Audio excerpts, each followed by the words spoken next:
ദുൽഖർ സൽമാൻ ഇപ്പോൾ കരഞ്ഞു വിളിച്ച് ഹൈക്കോടതിയിൽ എത്തിയിരിക്കുന്നു. എന്തായിരിക്കും ഉദ്ദേശം? അല്ല, വണ്ടി കേസാണ്. വണ്ടി കേസ്, വണ്ടി വിട്ട് കിട്ടണം. അദ്ദേഹത്തിൻ്റെ ലാൻഡ് റോവർ ഡിഫൻഡർ എന്ന് പറയുന്നൊരു വണ്ടി. ദുൽഖർ പറയുന്നത്, ഞാനത് ഹബീബ് മുഹമ്മദ് എന്ന് പറയുന്ന ഒരാൾ, അയാളുടെ പേരിൽ രജിസ്റ്റർ ചെയ്ത വണ്ടിയാണ്. ഇത് RT പ്രൊമോട്ടേഴ്സ് എന്ന് പറയുന്നൊരു വാഹന ഇടപാട് കമ്പനി സ്ഥാപനം വഴി ICRC ദില്ലി റീജിയൻ ഡെലിഗേഷൻ വഴി വാങ്ങിച്ച വണ്ടിയാണ്. എനിക്കിതൊന്നും അറിയത്തില്ല. എൻ്റെ ഒരു ഫ്രണ്ട്, വിഷ്ണു എന്ന് പറഞ്ഞൊരു ഫ്രണ്ട് ഉണ്ടായിരുന്നു. ഫ്രണ്ട് പറഞ്ഞു ഇങ്ങനെ വണ്ടി കിട്ടും എന്ന് പറഞ്ഞു. അപ്പോൾ ഞാൻ ഈ വണ്ടി വാങ്ങിച്ചതേ ഉള്ളൂ. എനിക്ക് ഈ വണ്ടികൾ കളക്ട് ചെയ്ത് സൂക്ഷിക്കുന്ന സ്റ്റാമ്പ് കളക്ഷൻ എന്നൊക്കെ ഉണ്ടല്ലോ. അപ്പോൾ സ്റ്റാമ്പൊക്കെ വാങ്ങിച്ച് പണ്ട് കുട്ടികളായിരുന്ന സമയത്ത് സ്റ്റാമ്പ് കളക്ഷൻ ബുക്കിലൊക്കെ സ്റ്റാമ്പ് ഒട്ടിച്ച് വെക്കും എന്നൊക്കെ പറഞ്ഞാൽ, എൻ്റെ ഒരു കളക്ഷൻ എന്ന് പറഞ്ഞാൽ വില കൂടിയ 1 കോടിയും 2 കോടിയും രൂപയൊക്കെ വിലയുള്ള വണ്ടികളൊക്കെ മേടിച്ച് ഇങ്ങനെ ചുമ്മാ ഗ്യാരേജിൽ ഇങ്ങനെ പാർക്ക് ചെയ്യണം. രാവിലെ എണീറ്റ് ഇങ്ങനെ നോക്കി നിൽക്കണം.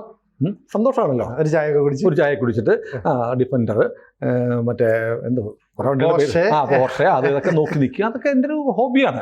ഞാൻ ഈ വണ്ടികളൊക്കെ നന്നായിട്ട് പരിപാലിക്കും, നന്നായിട്ട് ഓടുന്ന റണ്ണിങ് കണ്ടീഷനിലാക്കിയിടും, നന്നായിട്ട് മെയിൻ്റനൻസ് നടത്തും. അങ്ങനെയൊക്കെ ഞാനിങ്ങനെ ഒരു സന്തോഷത്തിന് വണ്ടിയൊക്കെ മേടിക്കുന്നതാണ് ഹോബി. പിന്നെ ഇത് വണ്ടി മേടിക്കുമ്പോൾ ഈ വണ്ടിയുടെ ഒരു വാങ്ങുമ്പോൾ ഒരാൾക്ക് മുൻ ഉടമ ആരാണെന്ന് വെരിഫൈ ചെയ്യാനുള്ള സംവിധാനമൊന്നും നിലവിലില്ല. അപ്പം കൂട്ടുകാരൻ പറഞ്ഞു, വിഷ്ണു പറഞ്ഞൊരു വണ്ടി ഉണ്ടെന്ന് പറഞ്ഞു, RT മോട്ടോഴ്സ് വഴി ICRC വഴി ഈ വണ്ടി ഉണ്ടെന്ന് പറഞ്ഞു. അപ്പം ഞാനങ്ങ് വാങ്ങിച്ചു എന്നേ ഉള്ളൂ. പൈസയൊക്കെ ബാങ്ക് വഴിയാണ് കൊടുത്തിരിക്കുന്നത്. ഒരു കള്ളപ്പണമില്ല. കാരണം അത് ശ്രദ്ധിക്കണം, മുദ്ര ശ്രദ്ധിക്കണം എന്ന് പറഞ്ഞ പോലെ പൈസ ഞാൻ കൊടുത്തിരിക്കുന്നത് ബാങ്ക് വഴിയാണ്. കാരണം ഇതിനകത്ത് മണി ലോണ്ടറിങ് ഉണ്ടോ, PMLA ആക്ട് വരുമോ എന്ന് ED അന്വേഷിക്കുന്നുണ്ട്. ED അന്വേഷിക്കുന്നുണ്ടെന്ന് പറഞ്ഞത് ഹൈക്കോടതി സ്വമേധയാ മറ്റൊരു കേസിൽ EDയോട് ചോദിച്ചു.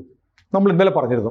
ചോദിച്ചു, നിങ്ങൾ ഈ കസ്റ്റംസ് ഈ കാർ കള്ളക്കടത്ത് കേസ് ഇപ്പോൾ പിടിക്കുന്നുണ്ടല്ലോ, അപ്പോൾ അതിനകത്ത് നിങ്ങൾ ED ഇടപെടുന്നുണ്ടോ എന്ന് ചോദിച്ചപ്പോൾ ED അത് പരിശോധിച്ചുകൊണ്ടിരിക്കുകയാണെന്ന് പറഞ്ഞു. അപ്പോൾ EDയും പരിശോധിക്കുന്നത്. അപ്പോൾ എൻ്റെ ഇടപാടൊക്കെ ക്ലീനാണ്, ബാങ്ക് വഴിയാണ് നടത്തിയിരിക്കുന്നതെന്ന് ഹൈക്കോടതി എഴുതി കൊടുത്തതിൻ്റെ അർത്ഥം ഞാനൊരു ബാക്ക് ചാനൽ ട്രാൻസാക്ഷനും നടത്തിയിട്ടില്ല എന്ന് ആദ്യമേ തന്നെ ബോധിപ്പിക്കുകയാണ്. പണം കൊടുത്തതൊക്കെ ബാങ്ക് വഴിയാണ്. അപ്പോൾ ഇതൊരു വലിയ പ്രധാനപ്പെട്ട കാര്യമാണ്, അത് പരിഗണിക്കണം. എനിക്ക് പറയാനുള്ള വളരെ പ്രധാനപ്പെട്ട ഒരു കാര്യം കൂടെ പറയാനുണ്ട്. ഞാനിങ്ങനെ പൊന്നുപോലെ നോക്കുന്ന വണ്ടിയാണ് ഈ വണ്ടിയൊക്കെ.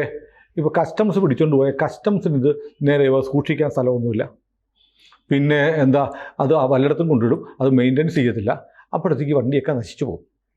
ഇത് കഴിഞ്ഞ് ഈ കേസെല്ലാം കഴിഞ്ഞിട്ട് എൻ്റെ കയ്യിലോട്ട് കിട്ടുമ്പോൾ വണ്ടി ഒന്നിനും കൊള്ളത്തില്ല. ഞാൻ വണ്ടിക്ക് വേണ്ടി ചാവുന്ന ഒരു വണ്ടിപ്രാന്തനാണ്. അതുകൊണ്ടൊരു കാര്യം ചെയ്യും, വണ്ടി ഇങ്ങനെ തരണം, ഞാനത് സൂക്ഷിച്ചോളാം, ആവശ്യം വരുമ്പോഴത്തേക്ക് ഹാജരാക്കാം എന്നാണ് ഹർജിയിലെ ഒരു വാദം. പിന്നെ പറയുന്നത്, എൻ്റെ അടുത്ത് ഒരു ശരിയാവും വളരെ തിരക്കിട്ട് ഒരന്വേഷണവും നടത്താതെ വന്നിട്ട് അങ്ങ് പിടിച്ചെടുക്കുമായിരുന്നു വണ്ടി. അതിപ്പോൾ എങ്ങനെ ദുൽഖറിനെ പറയാൻ പറ്റുമെന്ന് എനിക്കറിയത്തില്ല. ഒരന്വേഷണവും നടത്താതെ വന്ന് വണ്ടി പിടിച്ചു. വളരെ തിരക്കിട്ട് നേരത്തെ അറിയിച്ചിട്ട് വരണം, മിസ്റ്റർ ദുൽഖർ, താങ്കളുടെ പക്കൽ ചില വണ്ടികളുണ്ടെന്ന് കേൾക്കുന്നു, ആ വണ്ടികൾ പരിശോധിക്കാൻ ഞങ്ങൾ ഇത്രാം തീയതി രാഹുകാലം കഴിഞ്ഞ് വരുന്നുണ്ട് എന്നൊരു നോട്ടീസ് അയച്ചാൽ ഈ വണ്ടി പോയിട്ട് വണ്ടിയുടെ വീലിൻ്റെ പാട് പോലും അവിടെ കാണത്തില്ല. കാണുമോ? ഇല്ല, കാണത്തില്ല. അതൊക്കെ ഇപ്പം ചില പൃഥ്വിരാജിൻ്റെ വീട്ടിൽ നിന്ന് വണ്ടികൾ കിട്ടിയില്ല എന്ന് കേട്ടല്ലേ, വണ്ടികൾ മാറ്റപ്പെട്ടു. അപ്പോൾ ഏതായാലും ദുൽഖറിനെ സംബന്ധിച്ച് ഞാൻ ദുൽഖറിനെ പ്രശംസിക്കുകയാണ്. കാരണം ഒരു കേസ് വന്നപ്പോൾ അത് ഫൈറ്റ് ചെയ്യാൻ അദ്ദേഹം തീരുമാനിച്ചു. ദുൽഖറിന് പൊതുസമൂഹത്തിൽ, കാരണം ഹൈക്കോടതി ഒരു പെറ്റീഷൻ കൊടുക്കുമ്പോഴത്തേക്ക് ലോകം അറിയും, എൻ്റെ പക്കൽ നിയമവിരുദ്ധമായ ഒരിടപാടും ഞാൻ ചെയ്തിട്ടില്ല, ഞാൻ ട്രാൻസാക്ഷൻ പോലും ത്രൂ ബാങ്ക് വഴിയാണ് നടത്തിയിരിക്കുന്നത്, ഞാൻ എവിടെ നിന്ന് വാങ്ങി എന്നുള്ള കാര്യം, ആര് വഴി വാങ്ങി ഒക്കെ ഞാൻ ഡിസ്ക്ലോസ് ചെയ്യുന്നു. അപ്പോൾ ട്രാൻസ്പെറൻ്റായി. അപ്പോൾ എന്നെ കുറിച്ച് ഒരു നെഗറ്റീവ് വാർത്തകളൊന്നും പറയണ്ട, സ്വയം പുള്ളി സ്വന്തം നില വ്യക്തമാക്കുകയാണ്. അത് വളരെ പ്രശംസനീയമാണ്. പക്ഷേ പൃഥ്വിരാജ് ഒന്നും മിണ്ടുന്നില്ലല്ലോ. പൃഥ്വിരാജ് എമ്പുരാൻ വന്നപ്പോൾ തൊട്ട് മൗനവ്രതത്തിലാണല്ലേ. അതെ. അപ്പോൾ ഒന്നും വിടുന്നില്ല. ഈ കാര്യത്തിലും ഈ പൃഥ്വിരാജ് ദുൽഖറിനെ സംബന്ധിച്ച് ഇങ്ങനൊരു ആക്ഷേപം വരുന്ന ആദ്യമായിട്ടാണ്. അല്ല, ദുൽഖർ വിവാദങ്ങളിലൊന്നും അങ്ങനെ പെടാതെ നിൽക്കുന്ന, മമ്മൂട്ടിയെ പോലെ തന്നെ അനാവശ്യ വിവാദങ്ങളിലൊന്നും ചെന്ന് ചാടാതെ തൻ്റെ ഭാഗം നോക്കി നിൽക്കുന്ന ഒരു നടനാണ് ദുൽഖർ. അതിന് തർക്കമൊന്നുമില്ല. അപ്പോൾ ആദ്യമായിട്ട് തന്നെ കൂടെ ഒരു സംശയത്തിൻ്റെ നിഴലിൽ നിൽക്കുന്ന EDയും NIA പോലും വരാൻ സാധ്യതയുള്ള ഒരു കേസ് വന്നപ്പോൾ അദ്ദേഹം പത്രസമ്മേളനം വിളിച്ചൊന്നും പറഞ്ഞില്ല. തനിക്ക് പറയാനുള്ള മുഴുവൻ ഒരു പെറ്റീഷനാക്കിയെടുത്ത് ഹൈക്കോടതി കൊടുത്തു. ഹൈക്കോടതി കൊടുക്കാനുള്ള കാരണവും ദുൽഖർ പറയുന്നുണ്ട്. അതായത് ഈ പറയുന്നത് പോലെ ഞാൻ ഇതിനെതിരെ കസ്റ്റംസിൽ അപ്പീൽ കൊടുത്ത്, താഴെ കോടതിയിൽ അപ്പീൽ കൊടുത്ത്, താഴത്തെ കോടതികളിലൊക്കെ പോയി കുറേ സമയമെടുക്കും. അപ്പോൾ ഈ വണ്ടിയൊക്കെ ദ്രവിച്ച് പണ്ടാറടങ്ങിപ്പോകും. അതുകൊണ്ട് നേരിട്ട് ഹൈക്കോടതി ഇടപെടണം എന്നാണ് പറയുന്നത്. അപ്പോൾ എനിക്ക് ഹൈക്കോടതി എത്രത്തോളം ഇടപെടുമെന്ന് എനിക്കറിയില്ല. കാരണം ഈ ദുൽഖർ സൽമാനും വേണ്ടിയിട്ട് മാത്രമായിട്ട് ഇങ്ങനൊരു നിയമം ഇല്ല. വണ്ടി പിടിച്ചെടുത്ത അതിൻ്റെ പ്രോസസ്സ് അങ്ങനെയാണ്. ഇവിടെ പറയേണ്ട ദുൽഖർ ഉന്നയിക്കുന്ന ഒരു പ്രധാനപ്പെട്ട പ്രശ്നമുണ്ട്. അതായത് നമ്മൾ ഒരു കേസിൽ പെടുന്നു, കേസിൽ പെട്ട് കഴിഞ്ഞാൽ നമ്മുടെ ചിലപ്പോൾ പുത്തൻ വണ്ടിയായിരിക്കാം, ഈ വണ്ടി കൊണ്ട് സ്റ്റേഷനിൽ കൊണ്ട് എവിടെയെങ്കിലും ഇടുകയാണ്. കുറേ കഴിയുമ്പോൾ അതിൻ്റെ ബാറ്ററി കഴിച്ചുകൊണ്ട് പോകും, അതിൻ്റെ പാർട്സ് ഒക്കെ കഴിച്ചുകൊണ്ട് പോകും. വണ്ടി അവിടെ നമ്മൾ ഏത് പോലീസ് സ്റ്റേഷൻ്റെ മുന്നിൽ ചെന്നാലും എത്ര വാഹനങ്ങളായി ഇങ്ങനെ കിടക്കുന്നത് അല്ലേ. അതെ. അപ്പോൾ കസ്റ്റംസിൻ്റെ കയ്യിൽ ഇപ്പോൾ പഴയ ഫ്രഞ്ച് ചാര കേസുണ്ടല്ലോ, അതിൽപ്പെട്ട ഗലാട്ടി എന്ന് പറഞ്ഞൊരു നൗക ഇവിടെ വന്നിരുന്നു. ഇപ്പോൾ കൊച്ചിയിൽ നമ്മൾ ബോട്ടിൽ പോകുമ്പോൾ കസ്റ്റംസിൻ്റെ ഒരു എംബാർക്കേഷൻ ജെട്ടിയുണ്ട്, ഇപ്പോൾ പിടിച്ചെടുക്കുന്ന സാധനങ്ങളൊക്കെ കൊണ്ടിടുന്ന ജെട്ടി. അവിടെയാണ് ഈ ഗലാട്ടി എന്ന് പറയുന്ന പായ്ക്കപ്പൽ അതവിടെ കൊണ്ടിട്ടിരുന്നത്. അതവിടെ കിടന്ന് കുറേ കഴിയുമ്പോൾ അന്നത്തെ കാലത്ത് 10-20 വർഷം മുമ്പാണ്, അന്ന് ആദ്യകാല കമ്പ്യൂട്ടറുകളൊക്കെ അതിനകത്തുണ്ടായിരുന്നു. ആ കമ്പ്യൂട്ടറൊക്കെ മോഷണം പോയി. അവസാനം ഗലാട്ടി മുങ്ങി, ഗലാട്ടി നശിച്ചുപോയി. തൊണ്ടിയായിട്ട് പിടിച്ചതാണ്. ഇപ്പോൾ ഈ കേരളത്തിലെ ഏത് പോലീസ് സ്റ്റേഷനുകളുടെ വാക്കിലൂടെ പോയാലും അവിടെ ഒരു വാഹനങ്ങളുടെ ഒരു ശ്മശാന ഭൂമിയാണ്. മുമ്പൊരിക്കൽ സുപ്രീം കോടതിയുടെ ഒരു വിധി ഉണ്ടായിരുന്നു, ഞാൻ ഓർക്കുന്നുണ്ട്, ഒരു 10-15 വർഷം മുമ്പ്. ഇങ്ങനെ പിടിച്ചെടുക്കുന്ന വാഹനങ്ങൾ ഒരു നാഷണൽ വേസ്റ്റാണ്. എത്ര കോടി രൂപയാണ് നഷ്ടപ്പെടുന്നത്.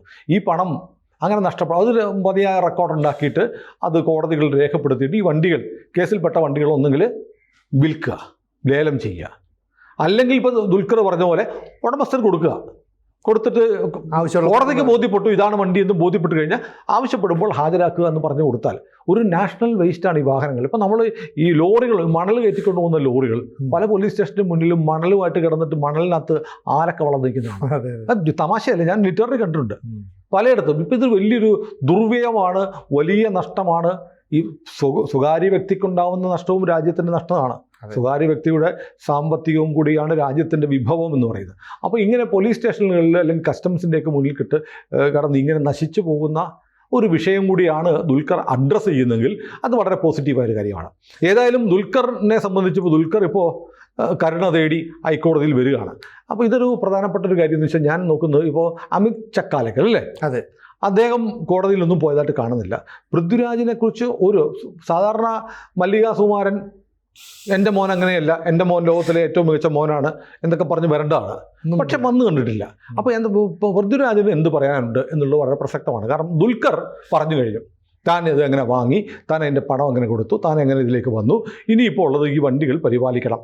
പിന്നെ ഈ 2004 മുതലുള്ള ഈ വാഹനം, 2004 മോഡലിലെ വാഹനമാണ് ഈ വാഹനം. കഴിഞ്ഞ 5 വർഷമായിട്ട് താൻ ഉപയോഗിച്ചുകൊണ്ട് വരികയാണ്. ആർക്കും ഒരു പരാതിയും ഇല്ലാതെ ഈ വാഹനം ഉപയോഗിച്ചുകൊണ്ട് വരികയാണ്. അപ്പോൾ ഇത് സംബന്ധിച്ച് എന്തെങ്കിലും നിയമ നടപടി ഉണ്ടെങ്കിൽ ഞാൻ അതിന് ഇത്തരം കാര്യങ്ങൾ കൊണ്ടുവന്ന പരമാവധി വരുന്ന ഒരു പിഴത്തുകയാണ്. കാരണം നികുതി വെട്ടിച്ചു കൊണ്ടുപോകുന്നു എന്നുള്ളതാണല്ലോ. ഇപ്പോൾ 100% നികുതി. ഇപ്പോൾ 10 ലക്ഷം രൂപയുടെ വാഹനമാണെങ്കിൽ 20 ലക്ഷം രൂപ അടയ്ക്കേണ്ടി വരും. അത് അടയ്ക്കാം. അടച്ചു കഴിഞ്ഞാൽ പ്രശ്നം തരും, വണ്ടി കിട്ടുകയല്ലേ. പക്ഷേ ഈ വണ്ടി കൊണ്ട് നമ്മൾ പൊന്നുപോലെ കാത്തു സൂക്ഷിച്ച വണ്ടി കൊണ്ട് വല്ല കുപ്പയിലും തട്ടി അത് ദ്രവിച്ചു പോകുക എന്ന് പറഞ്ഞാൽ അവസാനം കേസ് ജയിച്ചു കഴിഞ്ഞാൽ വണ്ടി ഇല്ലാത്ത അവസ്ഥയില്ലല്ലോ. അതുകൊണ്ട് വേണമെങ്കിൽ പിഴയടച്ചാൽ പിഴയടച്ച് ദുൽഖർ ഈ വണ്ടി വാങ്ങിച്ചുകൊണ്ട് പോകും. അപ്പോൾ ദുൽഖർ ഇപ്പോൾ കരുണ തേടുന്നത് ദുൽഖറിന് വേണ്ടിയിട്ട് മാത്രമാണെന്ന് എനിക്ക് തോന്നുന്നില്ല.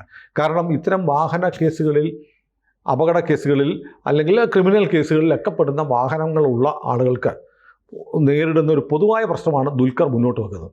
അപ്പോൾ എനിക്ക് തോന്നുന്നു ഹൈക്കോടതിക്ക് വേണമെങ്കിൽ ആ ഒരു പോയിന്റ് ഓഫ് വ്യൂവിൽ, അല്ലെങ്കിൽ ദുൽഖറിന് ബാക്കി എല്ലാവർക്കും ഈ നിയമം, ദുൽഖറിന് മാത്രം ഒരളവ് വേണം എന്ന് പറഞ്ഞാൽ അത് അത്ര പെട്ടെന്ന് അംഗീകരിച്ചു കൊടുക്കാൻ ബുദ്ധിമുട്ടാണ്. ഇനി ദുൽഖറിന് അനുകൂലമായിട്ടൊരു വിധി വന്നിരിക്കട്ടെ, അതായത് ഈ വണ്ടി പിടിച്ചെടുത്ത വണ്ടി തിരിച്ചു കൊടുക്കുക, രേഖപ്പെടുത്തി തിരിച്ചു കൊടുക്കുക, ആവശ്യപ്പെടുമ്പോൾ ഹാജരാക്കാം എന്ന് പറഞ്ഞ് തിരിച്ചു കൊടുക്കുക എന്നൊരു ഉത്തരവ് ദുൽഖറിന് കിട്ടിയാൽ പോലും അതെനിക്ക് തോന്നുന്നത് പൊതുസമൂഹത്തിന് ഗുണമാണ്. കാരണം ദുൽഖറിന് കിട്ടിയെങ്കിൽ നാളെ ആ അവകാശം എനിക്കും സിനുവിനും ആവശ്യപ്പെടാം. ഇന്ന കേസിൽ ഇത്രാം തീയതി ഉണ്ടായ ഇത്രാം നമ്പർ റിട്ട് പെറ്റീഷൻ പ്രകാരമുള്ള ഓർഡർ എനിക്കിവിടെ ബാധകമാക്കി കിട്ടണം എന്ന് പറഞ്ഞാൽ നമുക്ക് കോടതി പോകാൻ പറ്റും. അപ്പോൾ ഏതായാലും ദുൽഖർ ഇങ്ങനൊരു കേസിൽ പെട്ടതിനെ തുടർന്ന് ദുൽഖർ കോടതിയുടെ കരുണ തേടി വന്നിരിക്കുകയാണ്. ഈ കരുണ തേടി വരുന്ന കോടതിയുടെ വിധിക്ക് വലിയ പ്രാധാന്യം ഉണ്ടാവും ഞാൻ കരുതുന്നു. ഒന്ന്, കസ്റ്റംസിൻ്റെ അന്വേഷണത്തിൽ കോടതി ഇടപെടാൻ പോകുന്നില്ല. പക്ഷേ ഈ വാഹനങ്ങൾ ഇങ്ങനെ പിടിച്ചെടുത്താൽ ആ വാഹനങ്ങൾ അനന്തകാലം ഇങ്ങനെ പോലീസ് സ്റ്റേഷനിലോ കസ്റ്റംസിൻ്റെ ഓഫീസിലോ ഒക്കെ കാറ്റും മഴയും വെയിലും കൊണ്ട് പ്രധാനപ്പെട്ട ഭാഗങ്ങൾ ആളുകൾ ഇളക്കിയെടുത്ത് കൊണ്ടുപോകുന്ന തരത്തിലേക്ക് അവസാനം ദ്രവിച്ച് മണ്ണോട് ചേർന്ന അവസ്ഥയിലേക്ക് എത്തും കേസ് തീരുമ്പോഴത്തേക്കും. അതുകൊണ്ട് എന്ത് ഗുണം ഉണ്ടാവുന്നത്? അപ്പോൾ ആളുകൾക്ക് ഇത് ഒരു ജനറൽ ബ്ലാങ്കറ്റായിട്ട് ചിന്തിച്ച് പിടിച്ചെടുത്ത വാഹനങ്ങൾ കേസിനുള്ളിൽ തന്നെ വിട്ടുകൊടുക്കുന്ന തരത്തിലേക്കൊരു തീരുമാനം ഹൈക്കോടതിയിൽ നിന്ന് വരുന്നുണ്ടെങ്കിൽ ദുൽഖർ കരുണ തേടി കോടതിയിലെത്തിയത് ഒരുപാട് പേർക്ക് ഗുണം ചെയ്യും. ഏതായാലും ദുൽഖർ സൽമാനെ ഞാൻ അഭിനന്ദിക്കുന്നു. അദ്ദേഹം ഈ കേസിൽ മിണ്ടാതിരുന്നില്ല. തനിക്ക് പറയാനുള്ളത് ഒരു പെറ്റീഷൻ വഴി ഹൈക്കോടതി പറയുകയും ഹൈക്കോടതിയിൽ ആ പെറ്റീഷൻ കൊടുത്തപ്പോൾ ഒരു പബ്ലിക് ഡൊമൈനിൽ വന്നു. എല്ലാവർക്കും തൻ്റെ കരങ്ങൾ ശുദ്ധമാണ്, താൻ ഒരു പൈസയും കള്ളപ്പണ ഇടപാട് നടത്തിയിട്ടില്ല, എല്ലാം ബാങ്ക് ത്രൂ ആണ് നടത്തിയത്, ആര് വഴി വാങ്ങി, ഏത് ഏജൻസി വഴി വാങ്ങി എന്നൊക്കെ തുറന്നു പറഞ്ഞ് ദുൽഖർ തൻ്റെ ഭാഗം വ്യക്തമാക്കിയത് വളരെ നന്നായി. ഇതേ പാരമ്പര്യം പൃഥ്വിരാജ് സുകുമാരനും ചെയ്യണമെന്ന് നമുക്ക് ആശിക്കാം. പക്ഷേ മിക്കവാറും ഉണ്ടാകത്തില്ല. കൂടുതൽ വാർത്തകളും വിശേഷങ്ങളും നിങ്ങളിലേക്ക് എത്താൻ ABC മലയാളം സബ്സ്ക്രൈബ് ചെയ്യുക, ബെൽ ബട്ടണും അമർത്തുക.